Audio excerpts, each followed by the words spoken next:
BA 4ನೇ semester ಎಲ್ಲ ವಿದ್ಯಾರ್ಥಿಗಳಿಗೆ ಈ ಒಂದು ವಿಡಿಯೋಗೆ ಪ್ರೀತಿಯ ಸ್ವಾಗತ. ಇವತ್ತಿನ ಒಂದು ಕ್ಲಾಸ್ನಲ್ಲಿ ನಾವು bachelor of arts 4th semester Kannada ವಿಷಯದ ಅಧ್ಯಾಯ 12 ರಷ್ಯನ್ ಕವಿಯೊಂದಿಗೆ GS ಶಿವರುದ್ರಪ್ಪನವರು ಬರೆದಿರ್ತಕ್ಕಂತಹ ರಷ್ಯನ್ ಕವಿಯೊಂದಿಗೆ ಅಧ್ಯಾಯದ ಸಂಪೂರ್ಣವಾದಂತಹ ಅಭ್ಯಾಸದ ಪ್ರಶ್ನೋತ್ತರಗಳನ್ನ ಪರೀಕ್ಷೆ ನಿಟ್ಟಿನಲ್ಲಿ ಕೇಳಬಹುದಾದಂತಹ ಪ್ರಶ್ನೆಗಳನ್ನ ಇಟ್ಟುಕೊಂಡು ನಿಮ್ಮ ಮುಂದಿಗೆ ಸಂಪೂರ್ಣವಾಗಿ ಈ ಅಧ್ಯಾಯದ ಕುರಿತು ಈ ಒಂದು ಕ್ಲಾಸ್ನಲ್ಲಿ ಚರ್ಚೆ ಮಾಡುವ ಪ್ರಯತ್ನವನ್ನ ನಾನು ಮಾಡ್ತೀನಿ ಅಂತ ಹೇಳ್ತಾ, ಅದಕ್ಕಿಂತ ಮುಂಚೆ ನೀವೇನಾದರೂ ಫಸ್ಟ್ ಟೈಮ್ ನಮ್ಮ ಯೂಟ್ಯೂಬ್ ಚಾನಲ್ ನೋಡ್ತಾ ಇದ್ರೆ ತಪ್ಪದೆ ಚಾನಲ್ಗೆ ಸಬ್ಸ್ಕ್ರೈಬ್ ಆಗಿ ನೋಟಿಫಿಕೇಶನ್ ಅನ್ನ ಆನ್ ಮಾಡ್ಕೊಳ್ಳಿ ಅಂತ ಹೇಳ್ತಾ ಇವತ್ತಿನ ಒಂದು ಅವಧಿಯನ್ನ ಪ್ರಾರಂಭ ಮಾಡೋಣ ಬನ್ನಿ. ಮೊದಲಿಗೆ ಕೃತಿ ಕರ್ತ್ಯ ಪರಿಚಯವನ್ನ ನೋಡೋದಾದ್ರೆ, ಕನ್ನಡ ಸಾಹಿತ್ಯ ಲೋಕದ ಸಮನ್ವಯ ಕವಿ ಎಂದೇ ಪ್ರಸಿದ್ಧರಾದ ಡಾಕ್ಟರ್ CS ಶಿವರುದ್ರಪ್ಪನವರು GSS ನವೋದಯ ಮತ್ತು ನವ್ಯ ಶೈಲಿಗಳನ್ನ ಬೆಸೆದು ಪ್ರಮುಖ ಕವಿ ಹಾಗೂ ಶ್ರೇಷ್ಠ ವಿಮರ್ಶಕರು. ಇವರು ಫೆಬ್ರವರಿ 7, 1926ರಂದು ಶಿವಮೊಗ್ಗ ಜಿಲ್ಲೆಯ ಶಿಕಾರಿಪುರ ತಾಲೂಕಿನ ಕಾಸೂರು ಗ್ರಾಮದಲ್ಲಿ ಜನಿಸಿದರು. ಇವರ ತಂದೆ ಶಾಂತ ವೀರಪ್ಪ ಶಾಲಾ ಶಿಕ್ಷಕರು, ತಾಯಿ ವೀರಮ್ಮ. ಶಿಕಾರಿಪುರ, ದಾವಣಗೆರೆ ಹಾಗೂ ಶಿವಮೊಗ್ಗಗಳಲ್ಲಿ ಪ್ರಾಥಮಿಕ ಮತ್ತು ಪ್ರೌಢ ಶಿಕ್ಷಣ ಮುಗಿಸಿದ ಇವರು ಮೈಸೂರು ವಿಶ್ವವಿದ್ಯಾನಿಲಯದಿಂದ ಕನ್ನಡ MA ಪದವಿ ಪಡೆದರು. ದಾವಣಗೆರೆ ಮತ್ತು ಮೈಸೂರುಗಳಲ್ಲಿ ಅಧ್ಯಾಪಕರಾಗಿ ವೃತ್ತಿ ಆರಂಭಿಸಿದ ಇವರು ಮುಂದೆ ಬೆಂಗಳೂರು ವಿಶ್ವವಿದ್ಯಾನಿಲಯದ ಕನ್ನಡ ಅಧ್ಯಯನ ಕೇಂದ್ರದ ಪ್ರಾಧ್ಯಾಪಕರಾಗಿ, ವಿಭಾಗದ ಮುಖ್ಯಸ್ಥರಾಗಿ ಹಾಗೂ ಪ್ರಸಾರಾಂಗದ ನಿರ್ದೇಶಕರಾಗಿ ಸೇವೆ ಸಲ್ಲಿಸಿ ನಿವೃತ್ತರಾದರು. ಇನ್ನು ಇವರ ಕೃತಿಗಳನ್ನು ನೋಡೋದಾದ್ರೆ, ಮೊದಲಿಗೆ ಕವನ ಸಂಕಲನಗಳು: ಸಾಮಗಾನ, ಚೆಲುವು ಬಲುವು, ದೇವಶಿಲ್ಪಿ, ದೀಪದ ಹೆಜ್ಜೆ, ಅನಾವರಣ, ತೆರೆದ ದಾರಿ, ಗೋಡೆ, ಕಾರ್ತಿಕ, ಕಾಡಿನ ಕತ್ತಲಲ್ಲಿ, ಪ್ರೀತಿ, ಇಲ್ಲದ ಮೇಲೆ ಇತ್ಯಾದಿ. ವಿಮರ್ಶೆ ಅಥವಾ ಸಂಶೋಧನಾ ಕೃತಿಗಳೆಂದರೆ ವಿಮರ್ಶೆಯ ಪೂರ್ವ ಪಶ್ಚಿಮ, ಕಾವ್ಯಾರ್ಥ ಚಿಂತನೆ ಅಂದರೆ ಕಾವ್ಯಮೀಮಾಂಸೆ, ಸೌಂದರ್ಯ ಸಮೀಕ್ಷೆ, ಮಹಾಪ್ರಬಂಧ, ಕನ್ನಡ ಸಾಹಿತ್ಯ ಸಮೀಕ್ಷೆ. ಇನ್ನು ಪ್ರವಾಸ ಕಥನಗಳು ಯಾವಂದ್ರೆ ಮಾಸ್ಕೋದಲ್ಲಿ 22 ದಿನ, ಗಂಗೆಯ ಶಿಖರದಲ್ಲಿ, ಅಮೆರಿಕಾದಲ್ಲಿ ಕನ್ನಡಿಗ. ಇನ್ನು ಇತರೆ ಚತುರಂಗ, ಇದು ಆತ್ಮಕಥೆ, ಕರ್ಮಯೋಗಿ, ಸಿದ್ದರಾಮನ ಜೀವನ ಕುರಿತು ಕಾದಂಬರಿ. ಇನ್ನು ಇವರಿಗೆ ದೊರೆತ ಗೌರವ ಮತ್ತು ಪ್ರಶಸ್ತಿಗಳನ್ನು ನೋಡೋದಾದ್ರೆ, GSS ಅವರು ಕೇಂದ್ರ ಸಾಹಿತ್ಯ ಅಕಾಡೆಮಿ ಪ್ರಶಸ್ತಿ, ಪಂಪ ಪ್ರಶಸ್ತಿ ಹಾಗೂ ರಾಜ್ಯೋತ್ಸವ ಪ್ರಶಸ್ತಿಗಳಿಗೆ ಭಾಜನರಾಗಿದ್ದಾರೆ. ಗೋವಿಂದ ಪೈ ಮತ್ತು ಕುವೆಂಪು ಅವರ ನಂತರ ಕನ್ನಡದ ರಾಷ್ಟ್ರಕವಿ ಗೌರವಕ್ಕೆ ಪಾತ್ರರಾದ ಮೂರನೆಯವರು ಇವರು. ಪ್ರಸ್ತುತ ಲೇಖನವನ್ನ GS ಶಿವರುದ್ರಪ್ಪನವರ ಸಾಹಿತ್ಯ ಮಾಲೆ 5ರ ಸಮಗ್ರ ಗದ್ಯ 4ರಿಂದ ಆಯ್ದುಕೊಳ್ಳಲಾಗಿದೆ. ಇಷ್ಟು ಸಂಕ್ಷಿಪ್ತವಾಗಿ ಕೃತಿಕರ್ತ್ಯ ಪರಿಚಯವಾಗಿತ್ತು. ಮುಂದುವರೆದು ಇವರ ಅಧ್ಯಾಯದ ಪ್ರಬಂಧ ಮಾದರಿಯ ಪ್ರಶ್ನೋತ್ತರಗಳನ್ನ ನೋಡೋದಾದ್ರೆ, ಪ್ರಶ್ನೆ ನಂಬರ್ 1, GSS ರವರ ರಷ್ಯಾದ ಬರಹಗಾರರ ಮಹತ್ವದ ವಿಚಾರಗಳನ್ನ ಹೇಗೆ ವ್ಯಕ್ತಪಡಿಸಿದ್ದಾರೆ? ಇದಕ್ಕೆ ಉತ್ತರ: GS ಶಿವರುದ್ರಪ್ಪನವರು ತಮ್ಮ ಮಾಸ್ಕೋದಲ್ಲಿ 22 ದಿನಗಳು ಪ್ರವಾಸ ಕಥನದ ಈ ಭಾಗದಲ್ಲಿ ರಷ್ಯಾದ ಬರಹಗಾರರ ಸಂಘದ ಕಾರ್ಯವೈಖರಿ ಮತ್ತು ಅಲ್ಲಿನ ಸಾಹಿತಿಗಳ ವೈಚಾರಿಕ ನಿಲುವನ್ನ ಅತ್ಯಂತ ಆಳವಾಗಿ ವಿಶ್ಲೇಷಿಸಿದ್ದಾರೆ. ಅದರ ಪ್ರಮುಖ ಅಂಶಗಳು ಇಲ್ಲಿವೆ. ಮೊದಲಾಗಿ ಬರಹಗಾರರ ಸಂಘದ ಸ್ವಾಯತ್ತತೆ ಮತ್ತು ಘನತೆ. ರಷ್ಯಾದ ಲೇಖಕರ ಸಂಘವು ಕೇವಲ ಒಂದು ಸಾಹಿತ್ಯಿಕ ಸಂಸ್ಥೆಯಲ್ಲ, ಅದು ಲೇಖಕರೇ ಸ್ವತಃ ವಂತಿಗೆ ಹಾಕಿ ಕಟ್ಟಿದ ಶಕ್ತಿಯುತ ಕೇಂದ್ರ. ಇದು ಸರ್ಕಾರದ ಧನ ಸಹಾಯದ ಮೇಲೆ ಅವಲಂಬಿತವಾಗಿಲ್ಲದಿದ್ದರೂ ಸರ್ಕಾರಕ್ಕೆ ತೆರಿಗೆ ಪಾವತಿಸುವಷ್ಟು ಆರ್ಥಿಕವಾಗಿ ಸದೃಢವಾಗಿದೆ. ಈ ಮೂಲಕ ಲೇಖಕರು ಸಮಾಜದಲ್ಲಿ ಗೌರವಯುತ ಮತ್ತು ಸ್ವತಂತ್ರ ಸ್ಥಾನಮಾನವನ್ನು ಹೊಂದಿದ್ದಾರೆ ಎಂಬುದು GSS ರವರ ಅಭಿಪ್ರಾಯ. ಇನ್ನು ಎರಡನೇದಾಗಿ ಲೇಖಕರಿಗೆ ಆರ್ಥಿಕ ಭದ್ರತೆ. ರಷ್ಯಾದಲ್ಲಿ ಬರಹಗಾರರಾಗಿ ನೀಡುವ ಸಂಭಾವನೆಯು ಕ್ರಮವು ಬರಹಗಾರರ ಶ್ರಮಕ್ಕೆ ಸಿಗುವ ಬೆಲೆಯನ್ನ ಎತ್ತಿ ತೋರಿಸುತ್ತದೆ. ಪದ್ಯಗಳಿಗೆ ಸಾಲುಗಳ ಆಧಾರದ ಮೇಲೆ ಒಂದು ಪಂಕ್ತಿಗೆ ಇಂತಿಷ್ಟು ರೂಬಲ್ ಎಂದು ಹಣ ನೀಡಲಾಗುತ್ತದೆ. ಇನ್ನು ಗದ್ಯಕ್ಕೆ ಪುಟಗಳ ಅಂದರೆ ಫಾರ್ಮ್ ಮೇಲೆ ಆಧಾರದ ಮೇಲೆ ಸಂಭಾವನೆ ನಿಗದಿಯಾಗುತ್ತದೆ. ಪುಸ್ತಕ ಪ್ರಕಟವಾದ ತಕ್ಷಣ ಸಂಭಾವನೆ ಲೇಖಕರ ಕೈ ಸೇರುತ್ತದೆ. ಇದು ಬರಹಗಾರರು ಆರ್ಥಿಕವಾಗಿ ನೆಮ್ಮದಿಯಿಂದ ಸೃಜನಶೀಲ ಕೆಲಸದಲ್ಲಿ ತೊಡಗಲು ಸಹಕಾರಿಯಾಗಿದೆ. ಇನ್ನು ಮೂರನೇದಾಗಿ ಸೃಜನಶೀಲತೆಯ ಆದ್ಯತೆ. ಈ ಸಂಘದಲ್ಲಿ ಎಲ್ಲರಿಗೂ ಸದಸ್ಯತ್ವ ಸಿಗುವುದಿಲ್ಲ. ಕೇವಲ ಸೃಜನಾತ್ಮಕತೆ ಕ್ರಿಯೇಟಿವಿಟಿ ಬರಹಗಾರಕ್ಕೆ ಮಾತ್ರ ಇಲ್ಲಿ ಅವಕಾಶವಿದೆ. ಪಠ್ಯಪುಸ್ತಕ ಬರೆಯುವವರಿಗೆ ಇಲ್ಲಿ ಸ್ಥಾನವಿಲ್ಲ. ಒಬ್ಬ ಲೇಖಕ ನಿಜವಾಗಿಯೂ ಪ್ರತಿಭಾವಂತನೇ ಎಂಬುದನ್ನು ಪರೀಕ್ಷಿಸಲು ಅಲ್ಲಿ ಒಂದು ವಿಶೇಷ ಸಮಿತಿ ಇದೆ. ಇದು ಸಾಹಿತ್ಯದ ಗುಣಮಟ್ಟವನ್ನು ಕಾಪಾಡುವಲ್ಲಿ ರಷ್ಯನ್ನರಿಗಿರುವ ಬದ್ಧತೆಯನ್ನು ತೋರಿಸುತ್ತದೆ. ಇನ್ನು ನಾಲ್ಕನೇದಾಗಿ ಪರಂಪರೆ ಮತ್ತು ಕ್ರಾಂತಿಯ ನಡುವಿನ ಸಮನ್ವಯ. ರಷ್ಯನ್ ಕವಿ ರಾಬರ್ಟ್ ರೋಸೆಸ್ಪನ್ ಅವರೊಂದಿಗಿನ ಸಂಭಾಷಣೆಯ ಮೂಲಕ ಜಿಎಸ್ಎಸ್ ಒಂದು ಮುಖ್ಯ ವಿಚಾರವನ್ನ ಹೊರಹಾಕುತ್ತಾರೆ. ರಷ್ಯಾದಲ್ಲಿ ಕ್ರಾಂತಿಯಾಗಿದ್ದರೂ ಅವರ ಪರಂಪರೆಯನ್ನ ಕೈಬಿಟ್ಟಿಲ್ಲ. ಹಳೆಯ ಶ್ರೇಷ್ಠ ಸಾಹಿತ್ಯವನ್ನ, ಕ್ಲಾಸಿಕ್ಸ್, ಇಂದಿಗೂ ಅಲ್ಲಿನ ಮಕ್ಕಳಿಗೆ ಬೋಧಿಸಲಾಗುತ್ತದೆ. ಪರಂಪರೆಯ ಅರಿವಿಲ್ಲದೆ ಲೇಖಕ ನಿಜವಾದ ಲೇಖಕನಾಗಲಾರ ಎಂಬುದು ಅಲ್ಲಿನ ಬರಹಗಾರರ ದೃಢ ನಂಬಿಕೆ. ಇನ್ನು ಐದನೇದಾಗಿ ಪ್ರಭಾವ ಮತ್ತು ಸ್ವಂತಿಕೆ. ರಷ್ಯಾದ ಬರಹಗಾರರು ಜಗತ್ತಿನ ವಿವಿಧ ಸಾಹಿತ್ಯಿಕ ಪ್ರಭಾವಗಳಿಗೆ, ಉದಾಹರಣೆಗೆ ಸಿಂಬಾಲಿಸಂ, ಇಮೇಜಿಸಂ ತೆರೆದುಕೊಂಡಿದ್ದರು. ಅವರು ಯಾವುದನ್ನ ಕುರುಡಾಗಿ ಅನುಕರಿಸುವುದಿಲ್ಲ. ತಮ್ಮದೇ ಆದ ಪರಿಸರ ಮತ್ತು ಸಂಸ್ಕೃತಿಗೆ ಅನುಗುಣವಾಗಿ ಆ ಪ್ರಭಾವಗಳನ್ನು ಅಳವಡಿಸಿಕೊಳ್ಳುತ್ತಾರೆ. ಕಾವ್ಯವು ವಿಮರ್ಶಕರ ಅಥವಾ ಚಳುವಳಿಗಳ ತಾಳಕ್ಕೆ ಕುಣಿಯಬಾರದು, ಅದು ಲೇಖಕನ ಆತ್ಮದ ದನಿಯಾಗಬೇಕು ಎಂಬುದು ಅವರ ವಿಚಾರಧಾರೆಯಾಗಿದೆ. ಇನ್ನು ಆರನೇದಾಗಿ ಸಾಮಾಜಿಕ ಜವಾಬ್ದಾರಿ. ಮಾರ್ಕ್ಸ್ ಮತ್ತು ಲೆನಿನ್ ಅವರ ತತ್ವಗಳು ರಷ್ಯಾದ ಲೇಖಕರ ಮೇಲೆ ಪ್ರಬಲ ಪ್ರಭಾವ ಬೀರಿವೆ. ದೇಶದ ಪ್ರಗತಿ ಮತ್ತು ಸಮಾಜದ ಏಳಿಗೆಯ ಬಗ್ಗೆ ಬರೆಯುವುದು ತಮ್ಮ ಬದುಕಿನ ಚಿತ್ರಣವೇ ಹೊರತು ಅದು ಕೇವಲ ಪ್ರಚಾರವಲ್ಲ ಎಂಬುದು ಅವರ ವಾದ. ಹೀಗೆ ಜಿಎಸ್ಎಸ್ ರವರ ರಷ್ಯಾದ ಬರಹಗಾರರನ್ನ ಕೇವಲ ಅಕ್ಷರಸ್ಥರನ್ನಾಗಿ ನೋಡದೆ ಸಮಾಜದ ಜವಾಬ್ದಾರಿಯುತ, ಆರ್ಥಿಕವಾಗಿ ಸಭದ್ರವಾದ ಮತ್ತು ವೈಚಾರಿಕವಾಗಿ ಸ್ಪಷ್ಟತೆಯುಳ್ಳ ಸಮೂಹವಾಗಿ ಚಿತ್ರಿಸಿದ್ದಾರೆ ಎಂಬುದು ಉತ್ತರವಾಗಿತ್ತು. ಇನ್ನು ಮುಂದುವರೆದು ಪ್ರಶ್ನೆ ನಂಬರ್ 2, ಸೃಜನಾತ್ಮಕ ಬರಹಗಾರರ ಸೃಜನಶೀಲತೆ ರಷ್ಯಾದ ಬರಹಗಾರರ ಮೇಲೆ ಹೇಗೆ ಪ್ರಭಾವ ಬೀರಿವೆ ವಿವರಿಸಿ. ಇದಕ್ಕೆ ಉತ್ತರ, ರಷ್ಯಾದ ಸೃಜನಾತ್ಮಕ ಬರಹಗಾರರ ಸೃಜನಶೀಲತೆ ಮತ್ತು ಅವರ ಮೇಲೆ ಬೀರಿದ ವಿವಿಧ ಪ್ರಭಾವಗಳ ಕುರಿತು ಜಿಎಸ್ ಶಿವರುದ್ರಪ್ಪನವರು ಈ ಪ್ರವಾಸ ಕಥನದಲ್ಲಿ ಅತ್ಯಂತ ಮಾರ್ಮಿಕವಾಗಿ ವಿವರಿಸಿದ್ದಾರೆ. ಅದರ ಪ್ರಮುಖ ಅಂಶಗಳು ಇಲ್ಲಿವೆ. ಮೊದಲಾಗಿ, ಸೃಜನಶೀಲತೆಯು ಮಾನದಂಡ ಮತ್ತು ಸ್ವತಂತ್ರ ಅಭಿವ್ಯಕ್ತಿ. ರಷ್ಯಾದಲ್ಲಿ ಲೇಖಕರ ಸಂಘಕ್ಕೆ ಸದಸ್ಯತ್ವ ನೀಡುವಾಗ ಲೇಖಕನ ಸೃಜನಾತ್ಮಕ ಸಾಮರ್ಥ್ಯವನ್ನ ಪ್ರಮುಖವಾಗಿ ಪರಿಗಣಿಸಲಾಗುತ್ತದೆ. ಕೇವಲ ಮಾಹಿತಿ ನೀಡುವ ಅಥವಾ ಪಠ್ಯ ಪುಸ್ತಕ ಬರೆಯುವವರಿಗಿಂತ ಹೊಸತನ್ನ ಸೃಷ್ಟಿಸುವ ಶಕ್ತಿಯುಳ್ಳವರಿಗೆ ಅಲ್ಲಿ ಹೆಚ್ಚಿನ ಗೌರವವಿದೆ. ಲೇಖಕರು ಯಾವುದೇ ಚಳುವಳಿ ಅಥವಾ ವಿಮರ್ಶಕರ ತಾಳಕ್ಕೆ ಕುಣಿಯಬಾರದು, ಬದಲಿಗೆ ತಮಗೆ ಹೇಗೆ ಅನಿಸುತ್ತದೆಯೋ ಹಾಗೆಯೇ ಬರೆಯಬೇಕು ಎಂಬುದು ಅಲ್ಲಿನ ಲೇಖಕರ ಸೃಜನಶೀಲ ನಿಲುವಾಗಿದೆ. ಇನ್ನು ಎರಡನೇದಾಗಿ, ಮಾರ್ಕ್ಸ್ ಲೆನಿನ್ ತತ್ವಗಳ ಪ್ರಭಾವ. ರಷ್ಯಾದ ಬರಹಗಾರರ ಮೇಲೆ ಮಾರ್ಕ್ಸ್ ಮತ್ತು ಲೆನಿನ್ ಅವರ ವಿಚಾರಧಾರೆಗಳು ಆಳವಾದ ಪ್ರಭಾವ ಬೀರಿವೆ.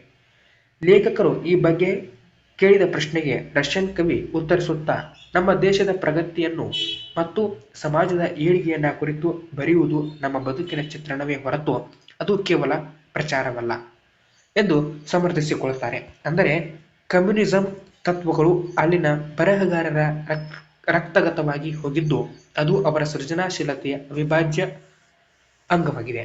ಇನ್ನು ಮೂರನೇದಾಗಿ, ಪರಂಪರೆಯ ಪ್ರಭಾವ, ಕ್ಲಾಸಿಕ್ಸ್. ಕ್ರಾಂತಿಯ ನಂತರವೂ ರಷ್ಯನ್ನರು ತಮ್ಮ ಸಾಹಿತ್ಯಕ್ಕೆ ಪರಂಪರೆಯನ್ನ, ಕ್ಲಾಸಿಕ್ಸ್ ಕೈಬಿಟ್ಟಿಲ್ಲ. ಚಿಕ್ಕಂದಿನಿಂದಲೇ ಮಕ್ಕಳಿಗೆ ಶ್ರೇಷ್ಠ ಸಾಹಿತ್ಯದ ಹಿನ್ನೆಲೆಯನ್ನ ಬೋಧಿಸಲಾಗುತ್ತದೆ.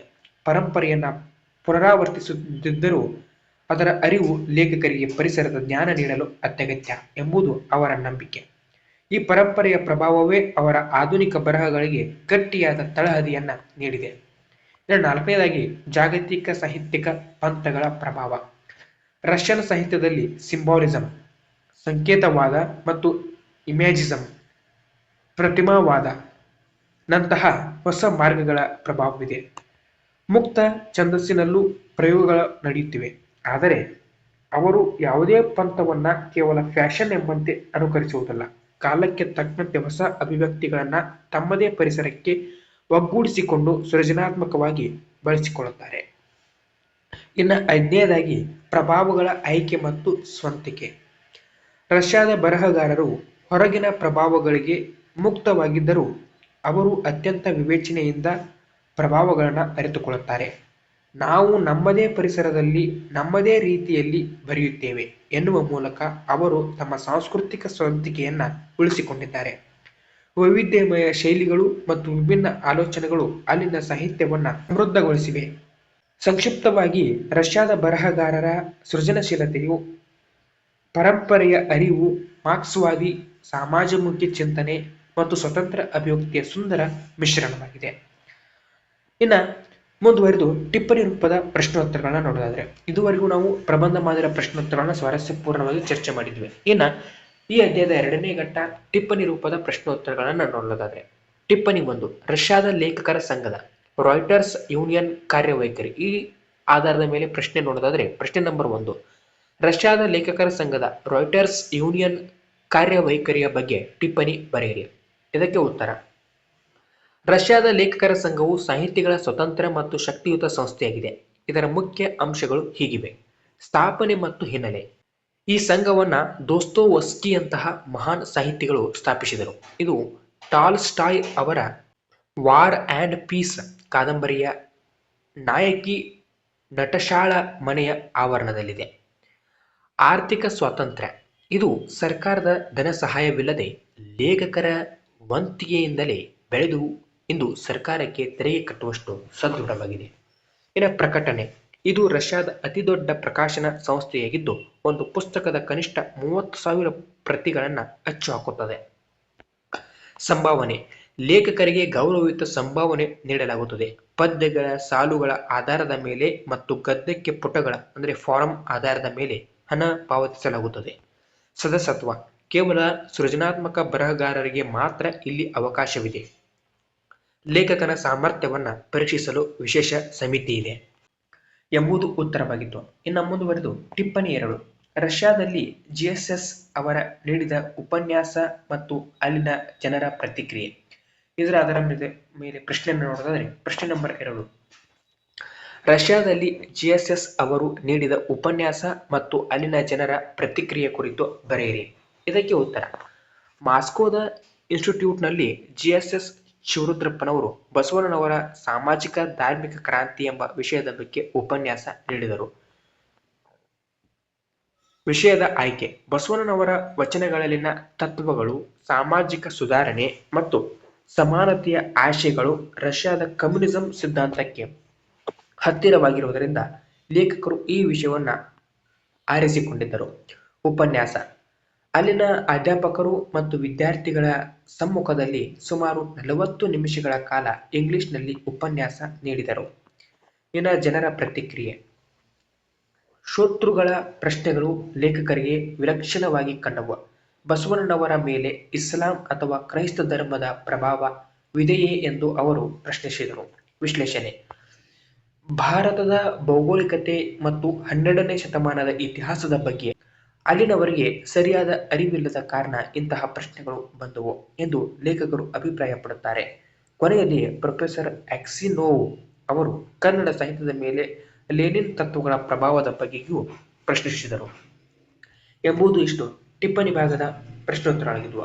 ಮುಂದುವರೆದು ಈ ಅಧ್ಯಾಯದ ಕೊನೆಯ ಘಟ್ಟ 1 ಅಂಕದ ಪ್ರಶ್ನೋತ್ತರಗಳನ್ನು ನೋಡೋದಾದರೆ, ಪ್ರಶ್ನೆ ನಂಬರ್ 1, ರಷ್ಯನ್ ಕವಿಯೊಂದಿಗೆ ಪ್ರವಾಸ. ಕಥನದ ಲೇಖಕರು ಯಾರು?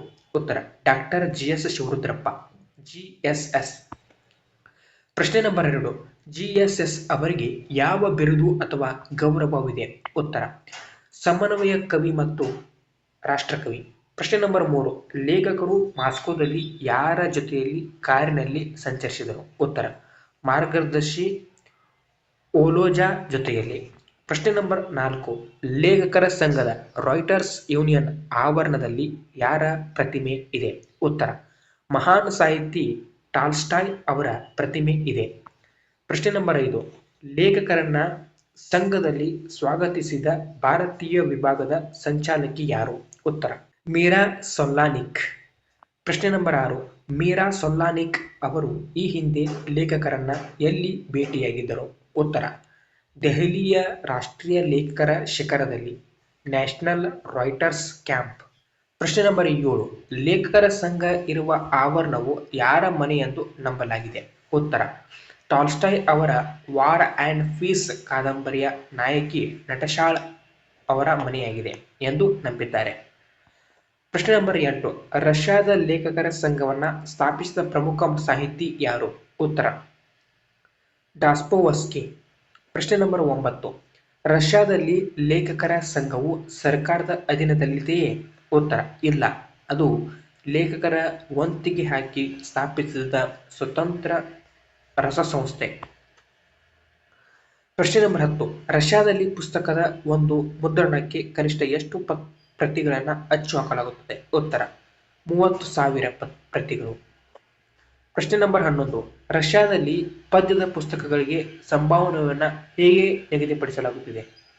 ಉತ್ತರ ಒಂದು ಪಂಕ್ತಿಗೆ ಅಥವಾ ಸಾಲಿಗೆ ಇಂತಿಷ್ಟು ರೂಬೆಲ್ ಎಂದು ನಿಗದಿಪಡಿಸಲಾಗುತ್ತದೆ. ಪ್ರಶ್ನೆ ನಂಬರ್ 12. ರಷ್ಯಾದ ಲೇಖಕರ ಸಂಘದಲ್ಲಿ ಯಾವ ವರ್ಗದ ಲೇಖಕರಿಗೆ ಪ್ರವೇಶವಿಲ್ಲ? ಉತ್ತರ ಪಠ್ಯ ಪುಸ್ತಕ ಬರೆಯುವ ಲೇಖಕರಿಗೆ. Text book writers. ಪ್ರಶ್ನೆ ನಂಬರ್ 13. ಲೇಖಕರು ಮಾಸ್ಕೋದಲ್ಲಿ ಭೇಟಿಯಾದ ಹೆಸರಾಂತ ರಷ್ಯನ್ ಕವಿ ಯಾರು? ಉತ್ತರ ರಾಬರ್ಟ್ ರೆಜ್ಸ್ಟೆವೆನ್ಸ್ಕಿ. ಪ್ರಶ್ನೆ ನಂಬರ್ 14. ರಾಬರ್ಟ್ ರೋಸ್ಟೆವೆನ್ಸ್ಕಿ ಅವರಿಗೆ ಯಾವ ಭಾಷೆ ಬರುತ್ತಿರಲಿಲ್ಲ? ಉತ್ತರ ಇಂಗ್ಲಿಷ್ ಭಾಷೆ ಬರುತ್ತಿರಲಿಲ್ಲ. ಪ್ರಶ್ನೆ ನಂಬರ್ 15.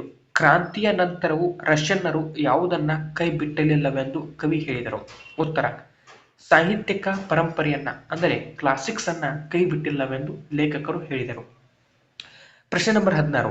ವಿಮರ್ಶಕರ ತಾಳಕ್ಕೆ ಕುಣಿದರೆ ಕಾವ್ಯ ಮುಗಿದ ಹಾಗೆ ಎಂದು ಹೇಳಿದವರು ಯಾರು? ಉತ್ತರ ರಷ್ಯನ್ ಕವಿ ರಾಬರ್ಟ್ ರೋಸ್ಟೆವೆನ್ಸ್ಕಿ.